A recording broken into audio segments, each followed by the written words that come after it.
University.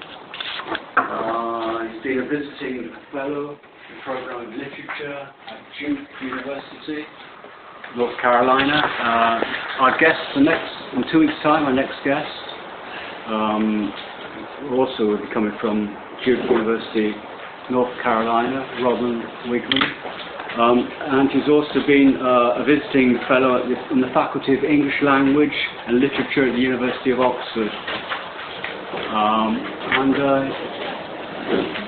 Today he'll be talking about intercultural dialogue and cultural differences, which is also the basis of his dissertation and subsequent book, which is called Impossible Interculturality, Education and the Colonial Difference in a Multicultural World.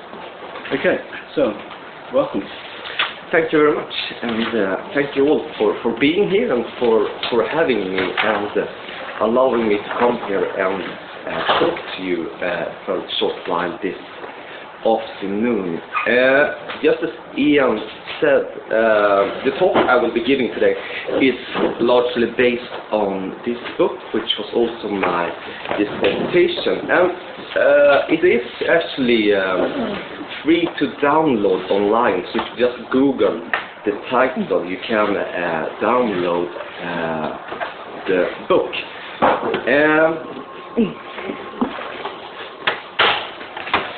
Sorry. Okay. Go on, just fix it. I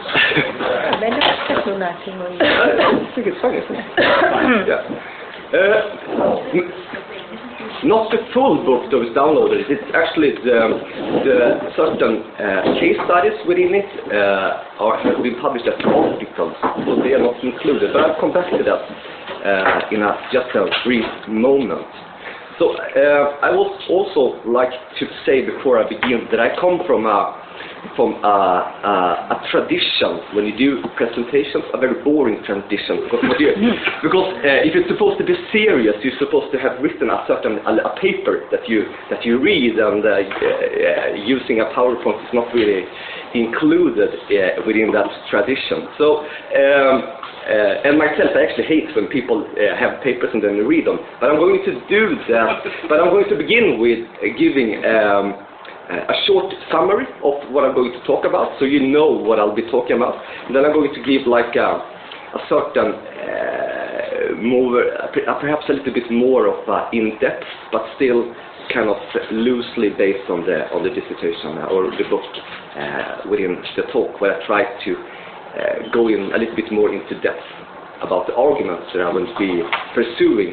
And based on this paper, I've done like two versions of it. One is a little bit longer and one is a little bit shorter. And if you look very sleepy in the end, I'll go for the shorter one. But if you look attentive, I'll go for the little bit longer one. But I won't be telling you which one I choose in the end. Anyway, so what this presentation will be about is about interculturality, which perhaps is a word that most of you are somewhat familiar with. The background to why I want to write this book was that the notion seemed to have exploded within certain European and Western discourses in relation to education and elsewhere. So the background to this is that I wanted to, perhaps this culminated actually within in 2011, when the European Union declared that 2011 should be the year of intercultural dialogue, and that we all should become intercultural citizens. And what I wanted to know was, what does this actually mean? I mean, what do you have to know, or what type of skills and knowledge do you have to acquire to become intercultural? And I should add immediately that another reason why I started to think about this was that I was doing part of my undergrad in South America, in Colombia, and within several parts of Latin America at that moment, interculturality, the same very word, and still has been used by indigenous movements as a way to gain recognition, as a political tool to gain recognition on the political arena, and it's used as a tool for decolonialization. So I started to think about this in how can there be the same concepts, although different translations, that have so different meanings. So that was when I began to think about this. So what I do in this book is that I analyze definitions of intercultural knowledge, supported by firstly the European Union policy discourse and supranational bodies. So it's the European Union, Council of Europe and UNESCO that are being analyzed. And then, since education is put forth as the primary arena where you're supposed to acquire this type of knowledge, an effect of this is also, I don't know how it is in Italy, but in several other parts of Northern Europe, different courses, academic courses within the university have started to pop up, which are based on, that are called interculturalism or something, and intercultural studies and so on and so forth. So I started to, I also made interviews with students that had gone through these type of courses to see what they thought that they have learned and what they also thought that they could be able to teach others in this kind of intercultural dialogue. And then I also scanned the literature list assigned to these type of courses to see what these academic textbooks assigned to these type of courses put forth as type of intercultural knowledge that we need to acquire. And to jump directly to the argument, what I do is I do a kind of decolonial reading, which I will come back to later, which derives from a group of a post-colonial tradition, which is called modernity coloniality, and I think that you should perhaps read Genere's book if you want to know a little bit more about this tradition. And what I argue based on this this post-colonial theory is that interculturality, as it's defined in these type of texts, runs the risk of affirming a singular European outlook on the world. That is to say, that the knowledges are the epistemological view as part of interculturality is strictly European, and that there's a risk of elevating this outlook into a universal law. So, contrary to its self-proclaimed aims of learning from the other, interculturality, I argue, may in fact contribute to the repression of others by silencing those who are already muted. And what I do in this book then is that I conducted field work in Ecuador, Peru and Bolivia, where I followed a pan-Andean organization of indigenous movements that have their own in-house educational courses, popular adult education perhaps we call it, in a Paulo Freire sense, where they try to teach interculturalidad. So what I did is, based on interviews with the teachers and students within these type of courses, I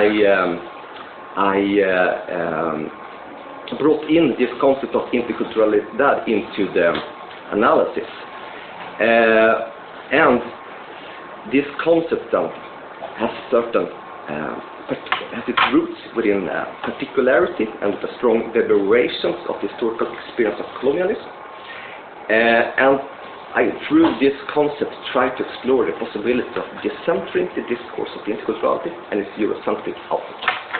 And a concluding argument that I make in the book is that emancipation, or delinking, which is the concept I use, from colonial legacies requires that we start seeing interculturality as inter-epistemic rather than simply intercultural. So that is what I will be talking about today, and a very brief resume of the book. And I told you earlier that it's not the full book that is available online, unfortunately, because it's the different case studies that I was referring to have been published as articles. So those are the certain chapters, the empirical chapters of the book. And for copyright reasons, one is not allowed to include those when you make the book available to be downloaded for free, unfortunately.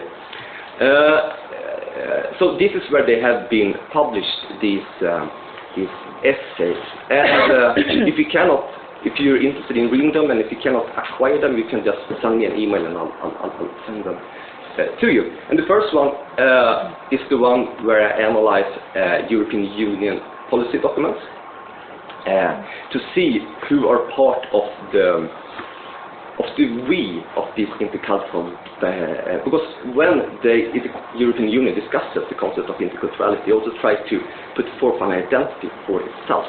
And when I read this, I tried to deconstruct them to understand who is part of the invoked by the we or the us in relation to the European Union, and simultaneously who is the other part of this intercultural dialogue. Secondly, the second one is the interviews with the students who have gone through this type of courses on interculturality, where I made interviews with them and looked also through, as I said earlier, what they thought that what type of knowledge they acquire and what they thought that they could be able to teach another, and what type of knowledge they thought that they could learn from engaging in intercultural contact. And the third one is about the academic textbooks and research on interculturality, where I looked at who is the implied reader of these type of books. That is to say, who the ones who have written the text. What do they, in the transaction between text and reader, what is given in this transaction, and who are they actually talking about? So that was the focus of that also. And the last one, which is perhaps the most important one in relation to the arguments, because in that one I make a reading out of these courses in Latin America in relation to the European Union and UNESCO policies on interculturality, to illustrate more closely the paradoxes in those translations between how intercultural knowledge is understood and conceived. All right. So I'm going to go over to the paper that I did for today. Okay. By the way, is there any questions so far? Not yet. Go ahead. So far, so good. So far, so good. Cool. All right. Intercultural dialogue and colonial differences. Directed as we all are towards another and others, education must keep up with the times as social relations and processes transcend borders, thereby making it impossible to restrict teaching and learning to the nation state.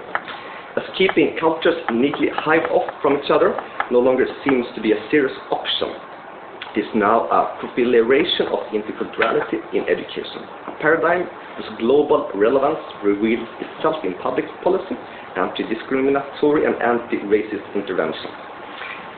Projecting transcendence across cultural dimension, interculturality appears to be based on the view that we have obligations to others. A certain responsibility that stretches beyond those to whom we share formal ties of common passport, religious affiliation, or citizenship. Additionally, the same notion holds that we have to take seriously the value of specific human lives, to have similar standards for other people's children by taking an interest in beliefs and practices that lend those lives significance.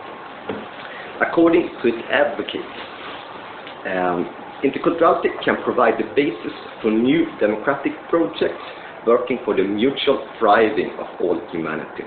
This is because, as Nassar Mehr and Tariq Madoud argue, it is allegedly able to reconcile universal values and cultural specificities.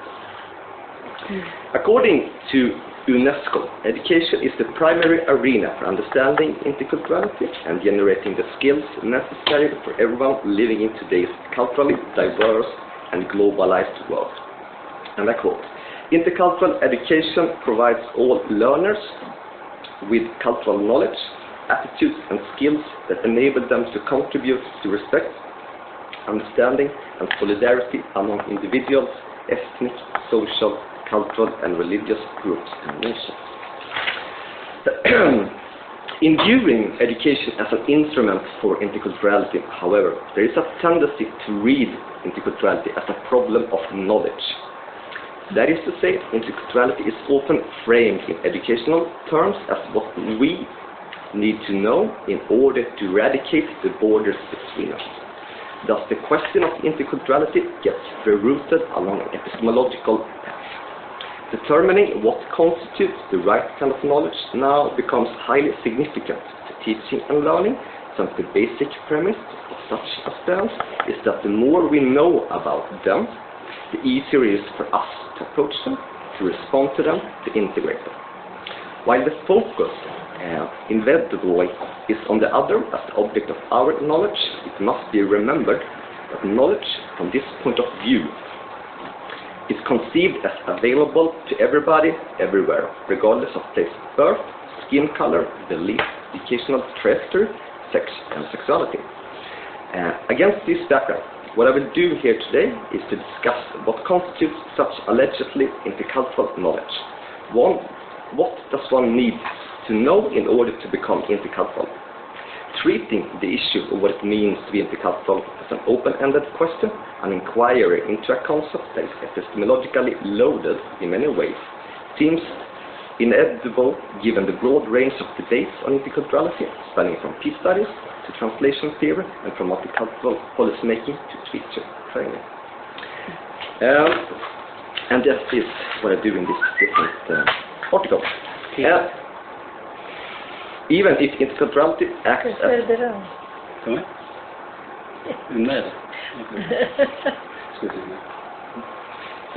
So even if interculturality acts as code for a fluctuating and unboarded world brought about through a commitment to inclusiveness, it seems unlikely they would have the same signification and equal appeal to all of us.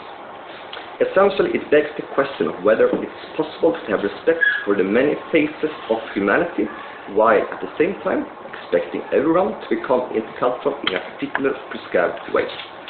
So what I'm pushing for is to open up the possibility of other ways of thinking about interculturality, depending on by whom, from where, and in what language it's being articulated.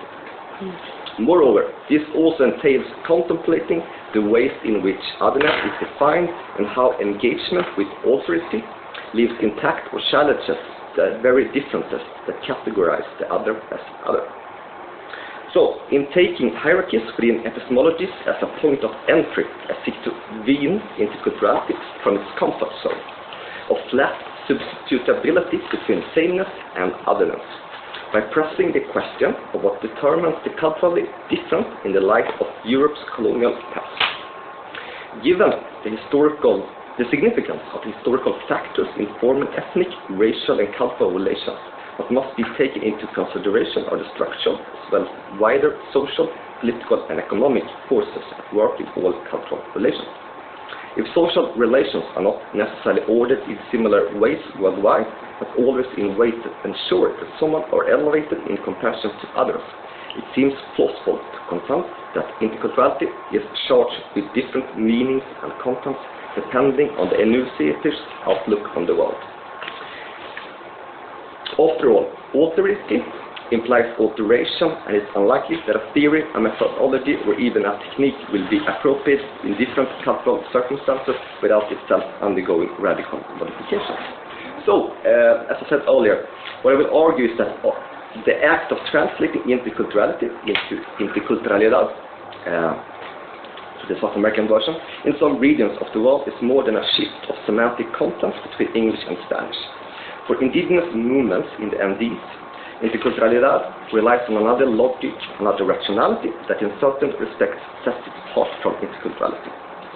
Neither can interculturality and interculturalidad be reduced to mere fausse-amie, words that sound the same across languages but that have completely different significations. as the two notions operate across an epistemic divide. And this divide I will theorize as a colonial difference. Because as they've been represented as inferior, indigenous people in Latin America have not been in a position to present their own epistemic credentials, much less judge European ones. And as a result, interculturalidad, as I will show you later, greatly emphasizes historical and socio-political conditions under which it prevailed, based on histories that does not necessarily begin in ancient Greece. In short, to speak of interculturalidad in place of interculturality may be considered a shift in the geography of reason, pointing towards other constellations of meaning and understanding and transformation.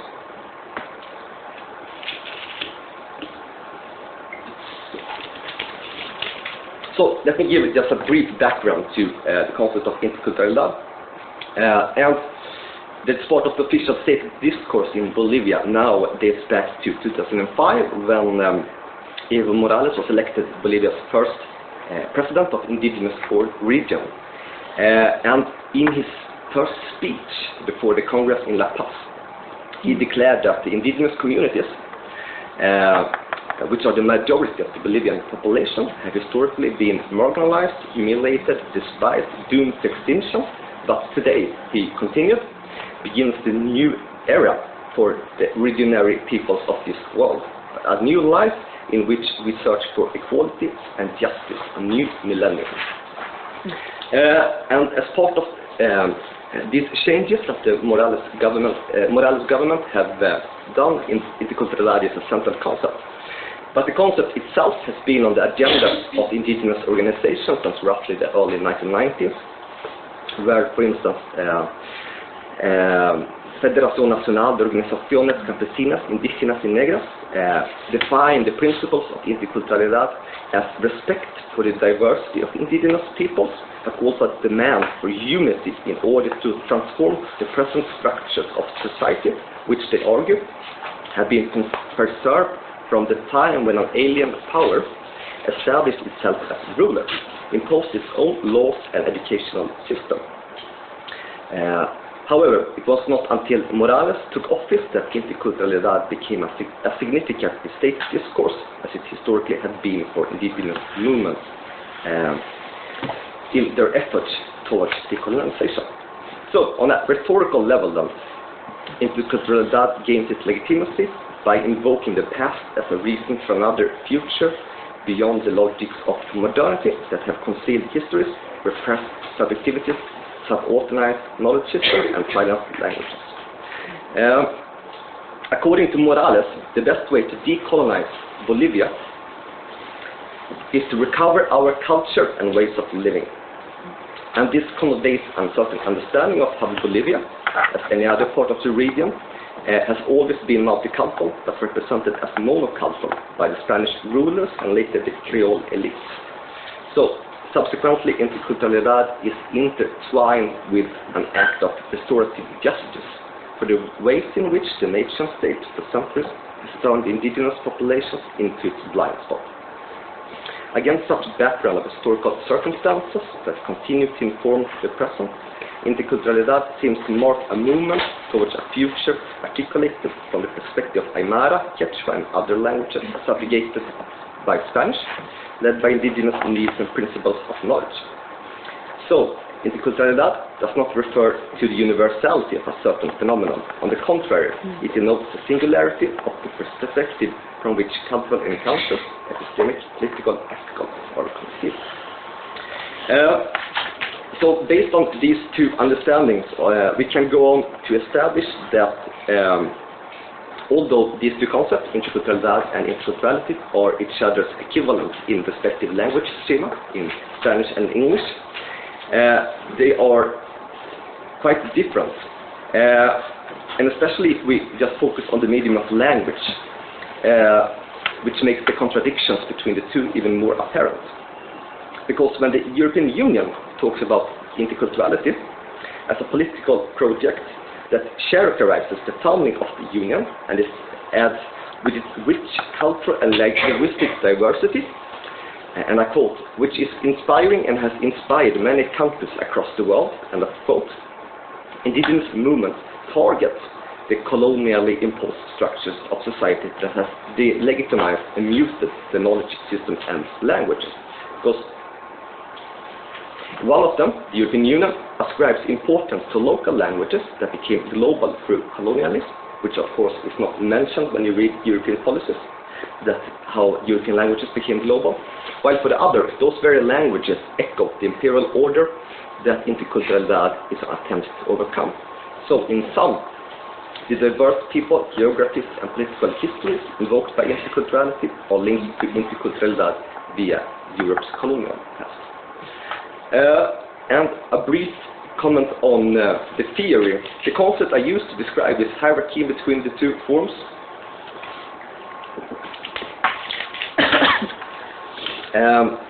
is colonial difference. And this concept derives from a loosely connected group of theorists with its root in Latin America, commonly referred to as the modernity coloniality group. And without going into detail about the work, which I do in the book, what this concept does, colonial difference, which they use rather than cultural differences, is that it recognizes the power dynamics at work in how Europeans have represented their others, in comparison to a culturalist language of differences, for instance, which is prevalent in intercultural or multicultural discourses,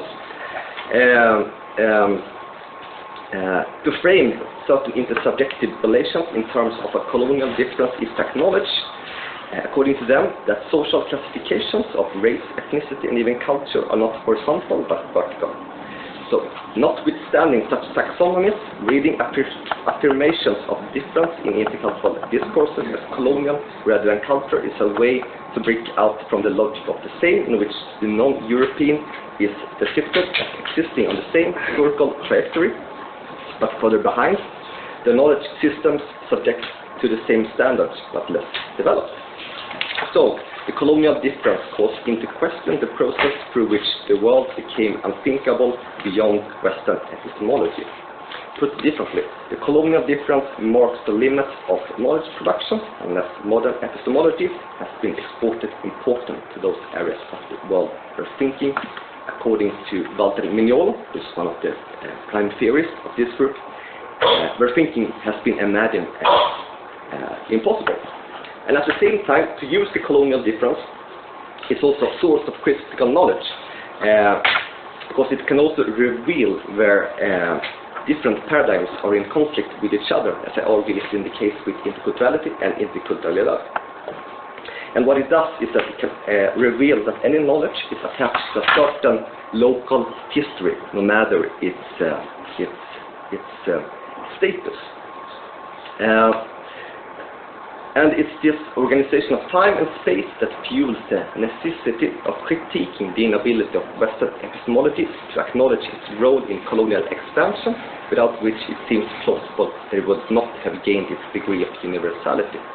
And this is not to say that European epistemology or modernity are unreasonable in themselves. It's the key issue is rather that these narratives have been able to come across as natural and desirable far beyond the realm where they originated.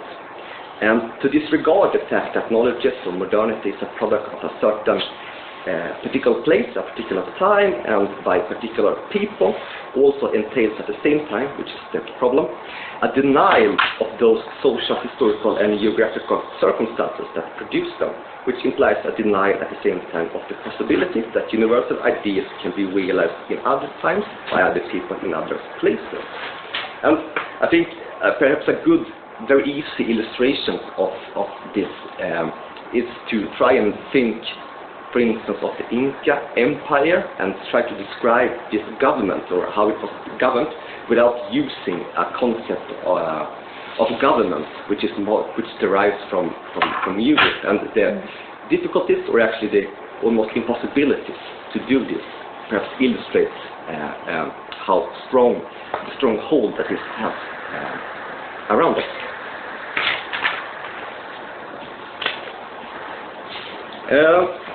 So, if I, at the end now, should try and make a certain, the first 3 case studies. I should make a certain summary of the problems, and then I will show in the end how this conflicts with the concept of intercultural dialogue. So there's a few minutes left. So when we read the essays in the light of each other, a larger generic pattern appears, revealing to the extent which the concept on which our understanding of sameness and difference is founded. And the major themes that emerge are language, national identity, and knowledge. In terms of the significance of language, nowhere does this manifest itself more clearly than in the case of the European Union, in which interculturality, among other characteristics, is equated with the continent's cultural and linguistic attributes which has been spread around the world. And this pragmatic identification of the conditions for interculturality in the European language, into which subjects in former colonies continue to be born, illustrates a continued exhalation of the colonial difference.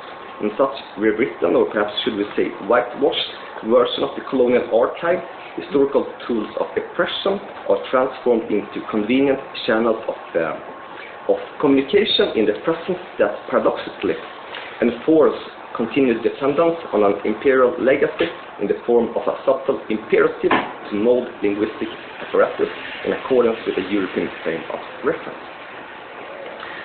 It's also the other way around. For instance, in the textbooks that I was analyzing, the absence of a specified language in these books suggests also that we have the ability to communicate with the other, or that we have shared languages, or at least the ability to converse in similar vernaculars.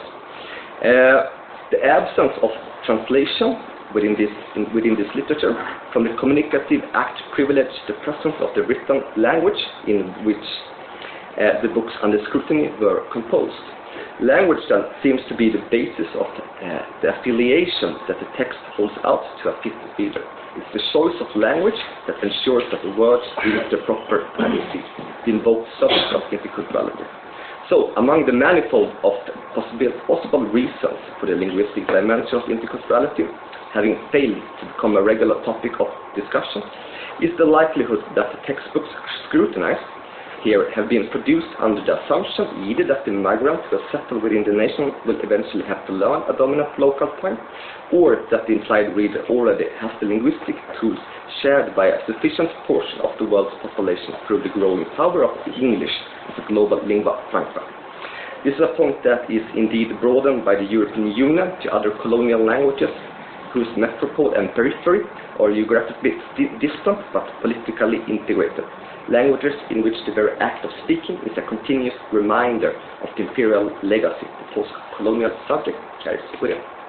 So, without drawing any causal connections between European policy and academic literature, in both cases it's the other who is subjected to the requirement to learn the language of interculturality, which also means that a double bind starts to kick in as two conflicting subject positions are constructed. On the one hand, interculturality is dependent on otherness through the establishment of absolute authority. On the other hand, a prerequisite of being addressed by interculturality as other is to resemble, however minimally, the self by communicating in our language. It demands a certain prior degree of assimilation, since the sign system in use belongs to us. This rather abstract reasoning instantly becomes more concrete when set along other references, both implicit and explicit, to markers of identification.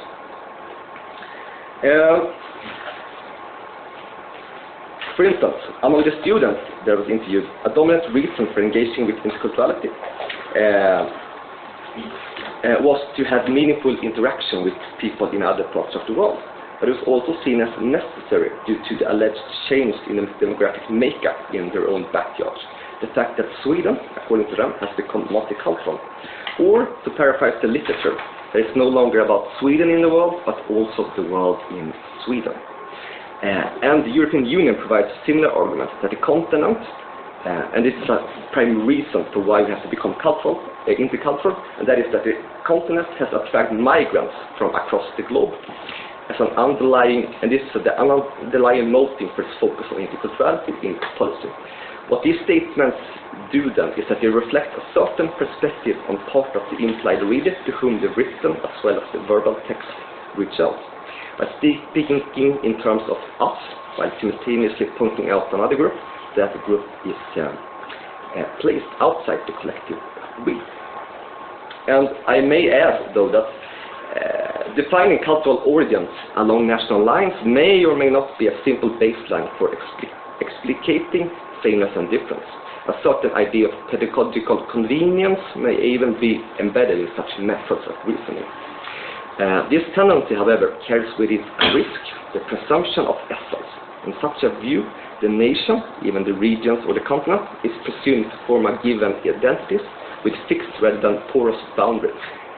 In the policy writings mentioned above, the subject that emerges is explicitly tied to Europe, born within its borders, since the only other that is mentioned in these texts are those who either live in other parts of the world or have immigrated to Europe. There's also those who identify with the history of the continent, since interculturality is perceived to rest on values produced within a European intellectual tradition, and is a speaker of one of the modern European and imperial languages, since those are the only ones who are mentioned.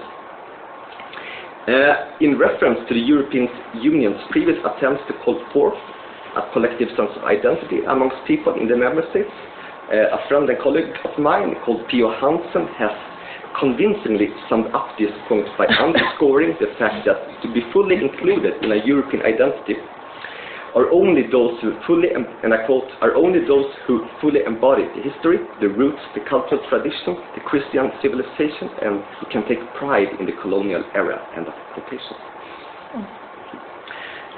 It's worth mentioning, though, that the issue here has less to do with the fact that the European Union or any other body attempts to formulate an identity for itself, or that the literature or the students depart from a given geopolitical context when they make their statements. Rather, the problem emerges when those ideas about or identities are written in such narrow and frozen terms that it prompts a portrayal of cultures as coherent, homogeneous and unblended, and hence leaves no room for different hybrid forms. And if they don't attend to this, interculturality becomes exclusively an act of learning about those who, in the case of the European Union, either were not born inside Europe, cannot take pride in its history, or do not verbally communicate in an imperial idiom. And this is also paradoxical in relation to what Robert Young has gone to great lengths to show, that is how complex and internally contested even dominant cultures can be. Another consequence of privileging the fully recognized national subjects, for instance English and Dutch, Estonian and Italian, while I at the same time deny validated participation to those who fail to fulfill this criteria of authorized cultural origin, those whose exclusion is described already in the signifier, that is migrant, second-generation immigrant, Turkish, German, is that any dialogue in the name of interculturality risks becoming a conversation between us about that.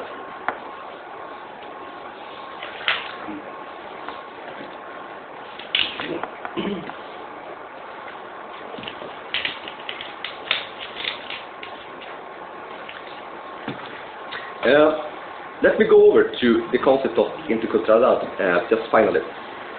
So, the major argument that we're pursuing today is that there's another way of understanding interculturality through the concept of interculturality, which is a perspective I borrowed from these indigenous movements in Bolivia, Ecuador, and Peru.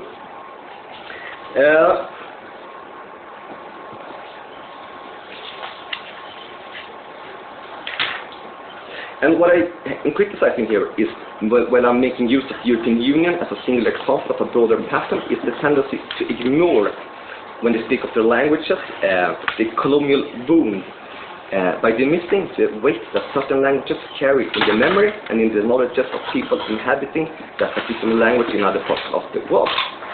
As Walter Mignolo never ceases to remind us, the conquest and colonization of America was, among other things, a colonization of existing knowledges, coded in languages of non-literal locution.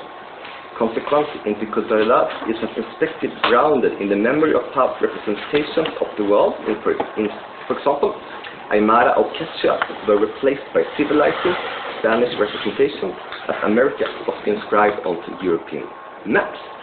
So, this is a conspiracy operation that not only handcuffs its speakers to a world that emanates from Europe, that is Christianity, Western science, modernity, but also signals a conviction of the rightfulness of colonial presence. So it should not be taken lightly then when, for instance, the interviewees, the people I interviewed, asserted that the indigenous communities, they are losing their identity as Spanish has replaced and continues to replace languages spoken before the arrival of Europeans.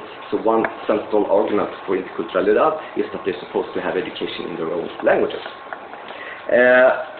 And one of the major changes by the Morales government is that, for instance, public officials in Bolivia have to speak at least one indigenous language to be able to serve within the government.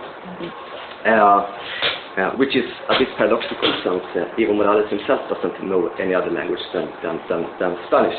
But according to him, monolingualism is no longer appropriate for his service.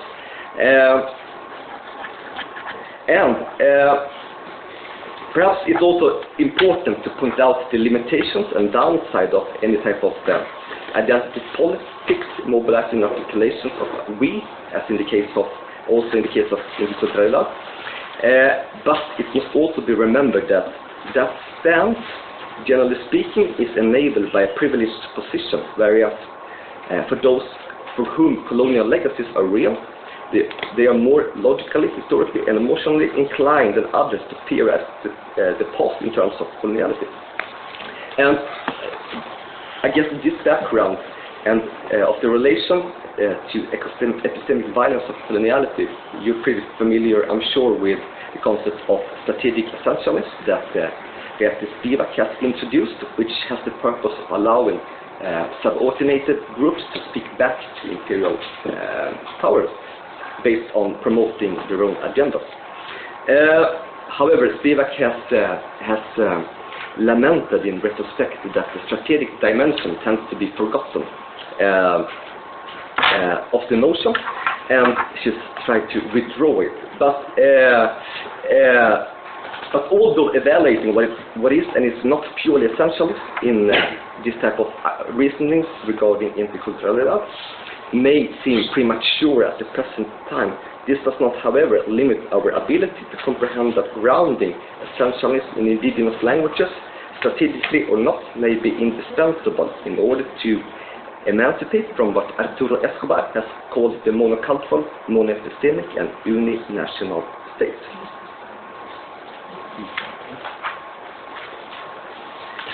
So, let me try and wrap this up.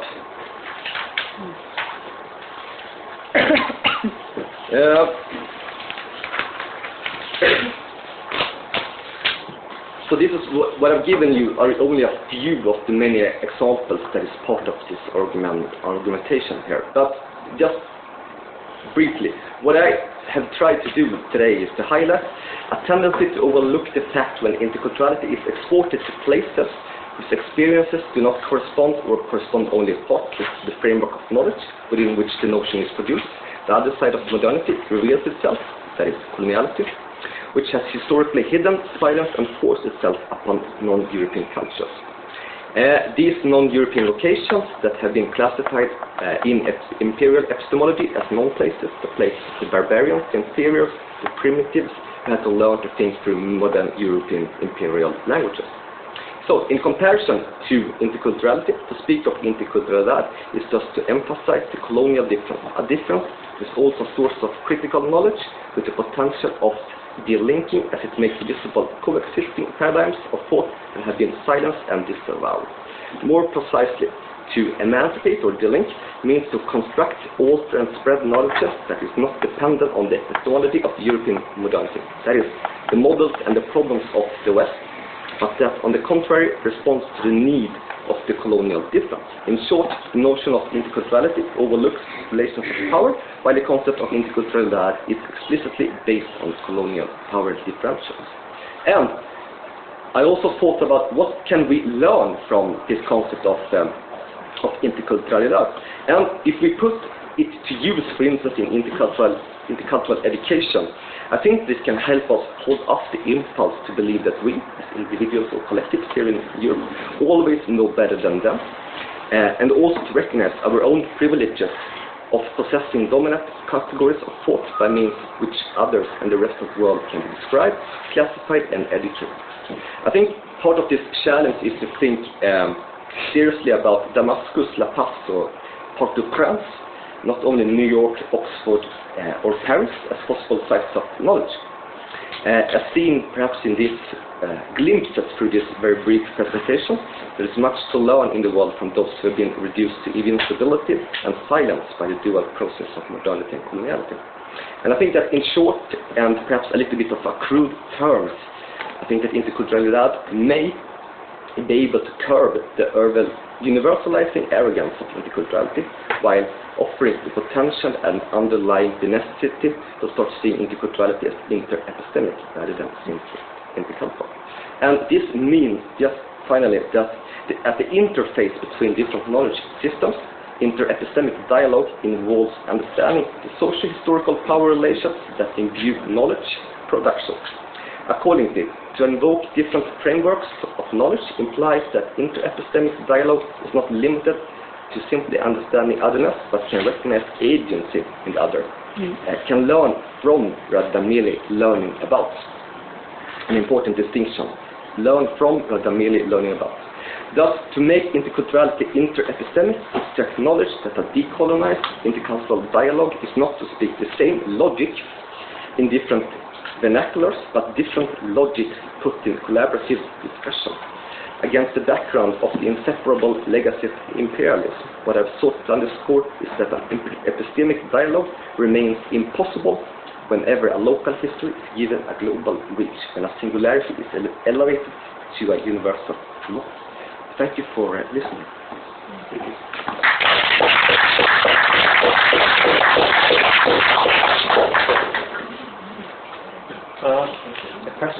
Pictures. Aria. Also, the window, please. The window. You want the window?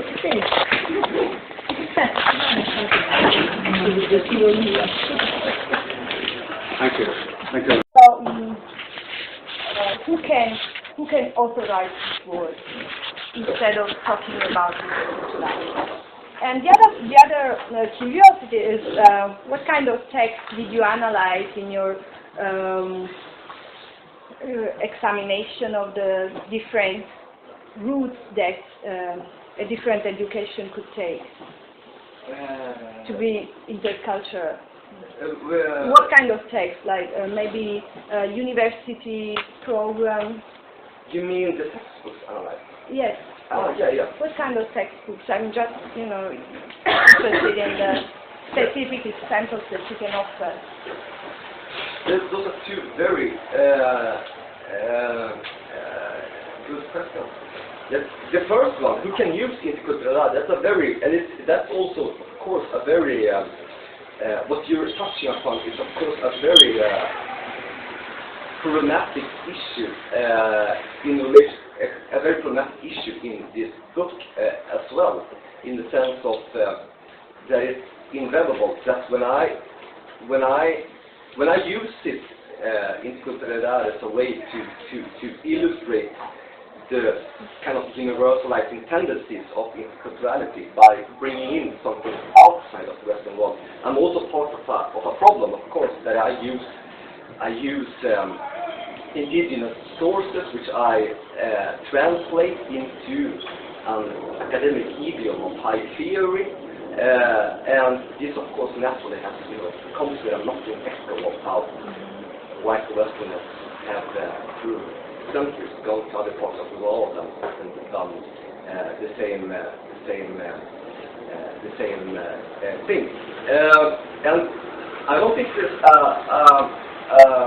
I think Robert Young has summed this up very well when he says that it's impossible to undo the imperial legacy. What you do is that you have to be aware of the fact that you're always reproducing these type of patterns. So you're caught in a certain gridlock that on the one hand you do it. If you ignore it at the same time, you're caught in a Eurocentric framework. It's impossible to escape as well. I have a certain discussions about this in the book, but I don't have any really good firm answer to that question, more than I can only acknowledge the problematic related to it. When it comes to the other one, in relation to the text use, so I took, see if I have them here on a slide, perhaps, the names of them. Let's see. There, they're called A Cross-Cultural Training Handbook, Cultural Encounters, and Intercultural Pedagogy and Theory and Practice. I took those because those were the most frequent ones that came up when I looked at literature lists, and also if you Google interculturality and these textbooks, these seems to be the ones that are mostly cited as well. And I don't make any representative claims for interculturality or intercultural reference part either. Rather, these are supposed to be, I only put them as examples of how the certain reasoning about this type of books as part of the Western discourse.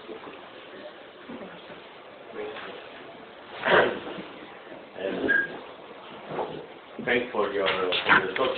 It was very interesting, and I will say that I agree with you of when you talk about the gap between interculturality or intercultural and interculturalidad. But I also there's also that. Yeah. No, but yes, there's always that. Yeah, I would say that as my mother tongue is Spanish. I was born in Argentina, so the same gap you will find in many other words. For example, just to take one of the more complex words or significance. People or pueblo. Pueblo and people, or popolo in Italian, put in motion very different chains of signification. We can say that in Spanish, pueblo is progressive prognosis. I know that you may be critical about this, but just to figure the problem. In Italian, for example, I don't know in English because people is more complex and I am less confident with the English culture. I don't know in Sweden how it is, but in Italian, popolo is quite the opposite. It's not progressive. It's more regressive, even though it was used in a progressive way. So this difference, this translation gap between that you found in interculturalism and interculturalidad, you will find in many other words. Yeah. So it's very interesting that. But I am not sure that, but I don't know, this is my question. Don't you think that, for example, in the use of interculturalidad in Spanish or in some political rhetoric, for example, like that of Evo Morales and Correa and other Latin American governments, that it's more, or even the indigenous communities. I think it's more a kind of strategical political use of the word, interculturalidad, which is not aimed to legitimate the term as it in itself.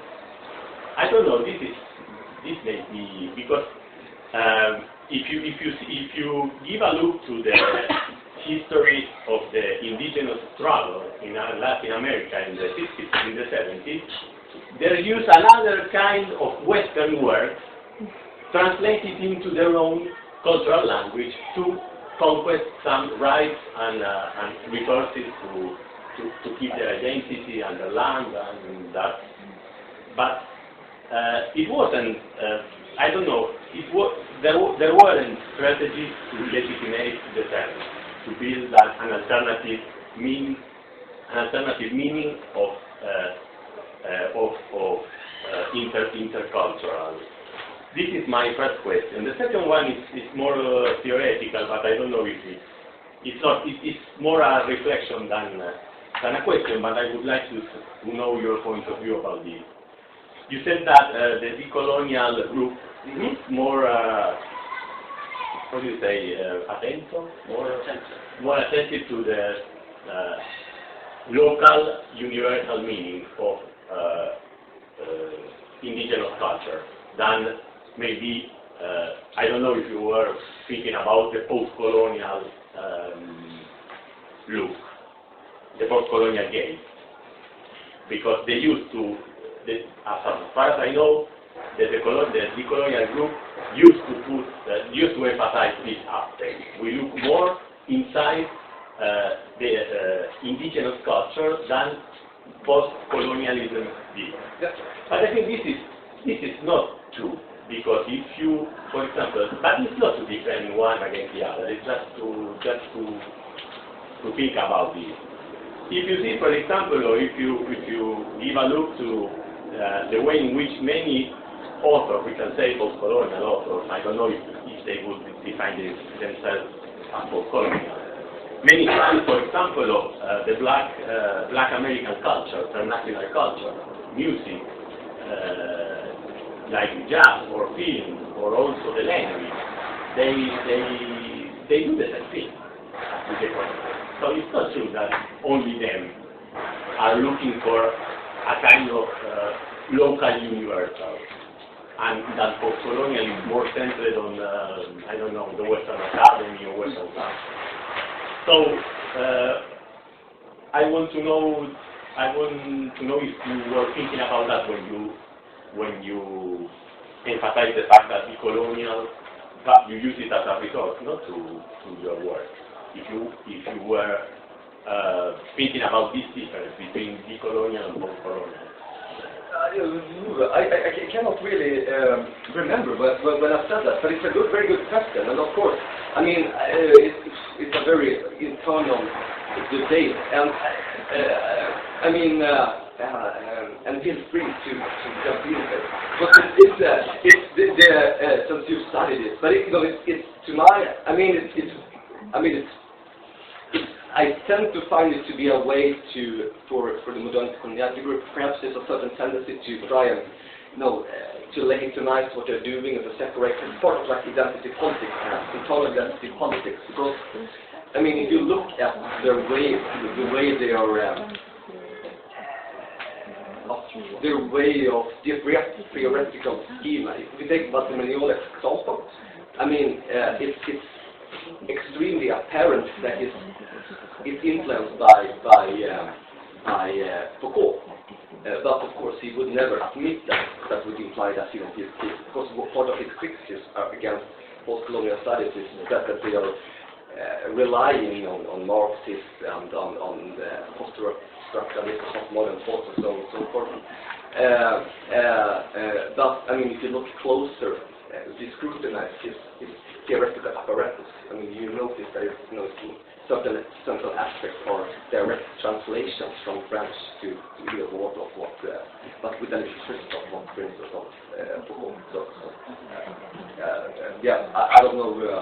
It's also it's also a thing that I'm not very.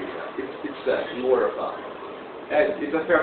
I mean, they are really brand too. Exactly. Because, yeah, exactly. It's about legitimizing what you're doing, and perhaps in relation to then if you want to position yourself, I mean, it's very easy to break against schema and don't try to say that you have your own thing. This is a very interesting question about the translation gap, and I agree. Yes, it is between certain concepts in many languages.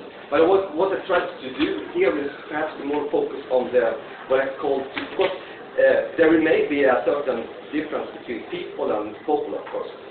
But I'm not so certain that there's a certain colonial difference that is derived from two different economical traditions as apparent as in the case with interculturality and intercultural. And I think that you're also very right when you say, and this was a part I had to write about in the book, but I didn't have time to elaborate now, and that is that one should not confuse necessarily the indigenous movements with what Korea and morality are doing. They are, in conflict with each other, because from the perspective of indigenous movements, if we can speak of so broadly, one of the major critiques that they put forth is that when interculturality is used by the state, it loses much of its radical edge. So it becomes more of what could we call it, like liberal multiculturalism or something like that, when it's appropriated by the state. Meanwhile, they are searching for something different. But on the other hand, perhaps one example of how interculturality has at least influenced certain decision-making is, for instance, that in both Bolivia and Ecuador now, the subject, Pachamama, has been given legal rights, because in this cosmovision, the nature is conceived as a subject and not an object, and that gives it legal rights as the same kind of legal rights as a person.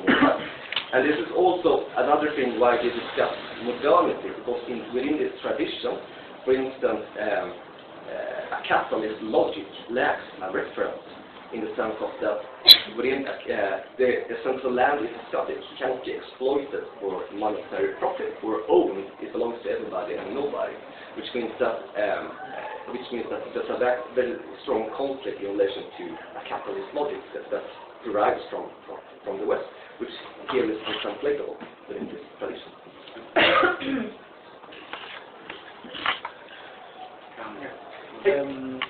I'm trying to connect with what Mia was talking, because, for example, for the things that I know about, for example, about Bolivia and other countries in the Andes, I believe that the discourse about interculturalidad is a discourse that is more focused on the knowledge, and for this reason we can say that there is a sort of assumption of the political demands of the indigenous people by the government, such as the one of the Evo Morales.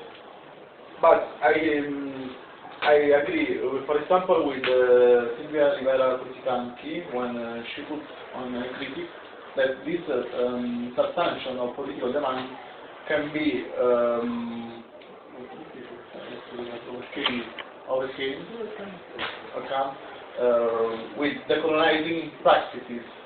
That it is a little bit different, because they done for me, for example, I give you a specific example to permit the consumption, for example, in the commercialization of gadgets, for example, as the little flag of the indigenous people, that it is one of the most famous gadgets that you can find in a capital of a Latin American city. So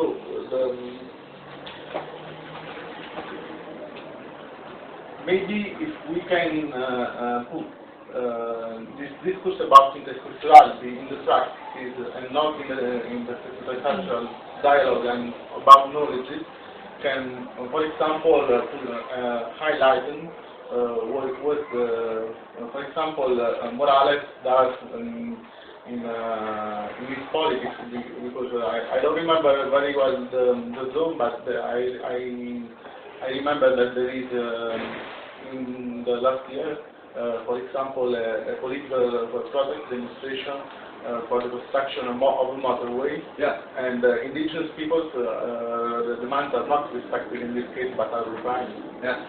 And so, what about my question is, what do you think about this difference between the decolonizing dialogue, decolonizing knowledge, the sexuality, and decolonizing what can be called in a much way decolonizing practices? Yeah. I think that the last thing that you said about this motorway is a very good example, because it illustrates perhaps on the one hand that there's been certain changes within the political discourse and to legislation of that subject of the land and territory has been given certain legal rights. But on the other hand, this motorway is supposed to connect Bolivia with Brazil, and it is being constructed across indigenous land, and they've done it because it's the port to import and export the things. So it's done in the sense of increasing the BNP of the nation, and this is a very interesting conflict, of course. I agree, but it's also what I find to be very interesting is also in terms, what is with the colonial decolonized practices practically entail. What we know is that Morales in this example uses decolonization, but perhaps it's more rhetorically. It's very hard to say what is an imperial knowledge and what is a decolonized knowledge. So I tend to find it to be very interesting to see what's happening with, because I don't know if you know this, but in Bolivia they constructed indigenous universities, which which are supposed to, and they're based in 3 ethnic lingual parts of that, so they're supposed to accommodate those identified as Aymara, as Guaranis, and Quechuas. And these universities are supposed to be central in the state's process for decolonization. So they're supposed to acquire and produce and reconquer knowledges that have been forgotten or dismissed, and so on and so forth. So perhaps when we've looked into those, we may, within a couple of years, be able to say what is a decolonial practice or not. Hi.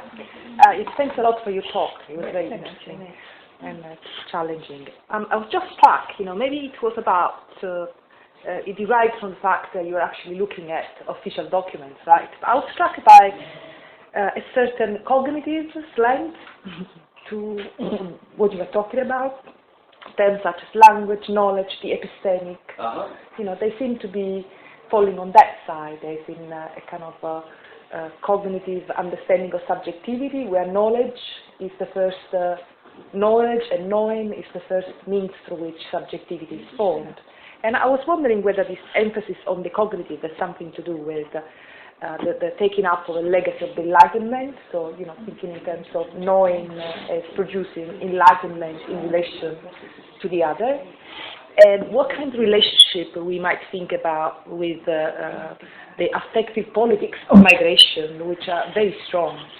All this really gutsy feelings about migrants and migration. Here we have this language of knowing, speaking, epistemic, what you said. So I was wondering about that. Also in terms of the way in which also the struggle of representation, the politics of representation, as they've been carried out in countries which have been going through this kind of issues in the past, such as the UK, with the whole movement for black cultural expression, other forms of cultural expression. They were not they did not privilege the epistemic, like this kind of imaginary and affective level. And the other thing I was wondering about was your use of double bind. I imagine you taking out of Gregory Bateson, the first notion of the double bind. Exactly, but I used it I used it primarily in that also, but I used it by Spivak. Okay, so she's taking it. Yeah. Because the way, in Bateson, the double bind is a situation the child finds itself in when getting conflicting instructions from the parents, so that he doesn't know how to deal with it, and that produces kind of schizophrenia. Yeah. So it produces a double bind, it produces a subjectivity, which might be, you know, different kinds. I was just wondering, you know, how you thought through that. No, very good question. In Spivak's sense, it's more about how two conflicting subject positions are construed at the same time, or how we are receiving contradictory information at the same time. Which I try to illustrate in for instance, this article, for instance, on, in relation to languages, so that interculturality to discuss knowledge should be available to everybody, but at the same time it presupposes certain degrees of assimilation to a certain point of view and so on and so forth. The first question I find to be extremely interesting as well, but it's very broad, and I was trying to think of something clever to say to that one, but but I'm from Sweden, you know, when it's over 25 degrees, my brain starts working. You know, it's supposed to be 9 degrees. I don't know, perhaps, Ian, perhaps, maybe you should answer that one. I want to say something about, beginning with what Miguel said about linguistic differences. To think about, I think you explored very well, this idea of linguistic differences across by cultural differences. But I want to get, I'll come back to that. To think about, because we're not talking about, we're clearly not talking about radical alternatives. We're not talking about there's an indigenous knowledge out there which has to be recognized. We're talking about something about there's other epistemic formations, other knowledge formations which are within modernity, within the planetary modernity. Right? So it's thinking about how that comes into play from elsewhere, from below, and at the same time is punching holes or crossing or reconfiguring European knowledge formation generally. So I think what came across very strongly that I like a lot is this idea that the colonial difference is the power difference, right? Colonial difference is the power differences. And I know this has all been developed recently, the last 20 years in Latin America. But it's thinking about not horizontal, but vertical differences. So it's not just out there, the elsewhere, but it's within. It's within, but these are vertical differences. Given that we operate with the naturalization and hence the universalization of a precise geopolitical knowledge formation called Europe. So I think that's very, very important to hold on to that. And I think, and of course, over time we're raising the questions. We're not proposing there's another solution out there. That solution is, as opposed to Occidental knowledge formation epistemology, we're not proposing there's an indigenous epistemology as the alternative, but we're proposing something about, it allows us to raise questions all the time, as you put it, about the geopolitical location of knowledge. So it always arises very simple questions like, you know, when you talk about the languages of assimilation or integration, these languages we use all the time, the European Union, in Britain, in Italy, he or she must integrate themselves with our social automatic assumption. They have to cancel their history, culture, knowledge in order to enter our space. Always a question being posed about where, how, and who this question's demand for assimilation, integration comes from. But I'd like to talk a bit more about indigenous knowledges in this framework. So we're not talking about indigenous knowledges as an alternative. We're talking about how indigenous knowledges, how they're theoretically proposed, but also how they're practiced. So I'd like to say a bit more about the actual programs which have been adopted in these so-called indigenous universities in the Andes, how they're practiced. How these indigenous knowledges, in some ways, and the pedagogical practices, cut into the whole question of the configuration and reconfiguration of what we always take to be knowledge, when these other forms of knowledge emerge. And I think, basically, it's like raising the question, what is the relationship between the shaman and the Western intellectual? Well, in the sense that, we're recognizing in a post-colonial, whatever, positive perspective that is not there's, on the one hand there's knowledge and on the other hand there's nonsense, the shame, other forms of knowledge.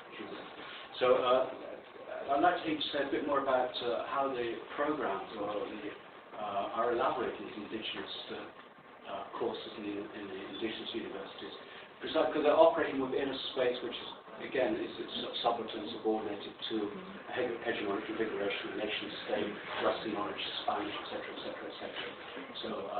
So I'd be interested to hear much more about that. But I think, I guess I want to defend a bit more what you've been saying against some of the implicit criticism, because I think it is important to recognise. I think the very important thing is this argument about the colonial difference, which permits us all the time to register the relationships, asymmetrical relationships of power in knowledge formation, which these knowledges are also asymmetrical. So I'd like to have a bit more detail about what's happening in the boundaries. I mean, what is the course? What are the proposals made to? When it comes to the, thank you very much for your comments and reflections. When it comes to the Indigenous universities, how they are, the thing is that they are very little, or should I say, there's actually quite none in existent research conducted on these universities. And when I've visited them, they've been in, they've tried to, it was 2 years or so I was last there, and during that time they were still trying to get things started. Right. So how they are constructed is very hard to say at this present time. I think though that for instance, one important change that has been conducted in relation to indigenous knowledge is, for instance, that Bolivia today is a plurinational state, which is the only one in the world which is considered as plurinational, which is supposed to accommodate different ethnic groups within the nation state. So it's so what they've done more or less than one could say is that they've tried there's a certain way of how an indigenous framework of how different way of reasoning relating to the nation state, with trying to acquire governance of certain territories or overlapping territories, has been in a certain way put together with Western ways of reasoning about the nation state. So you have perhaps a certain type of complete example of how to epistemologies have but also when they talk about like when nature is recognised as a subject, and others not, that's an epistemological cut. Yeah, that it is. Yeah. I was wondering how that was translated. Of course, teaching practice.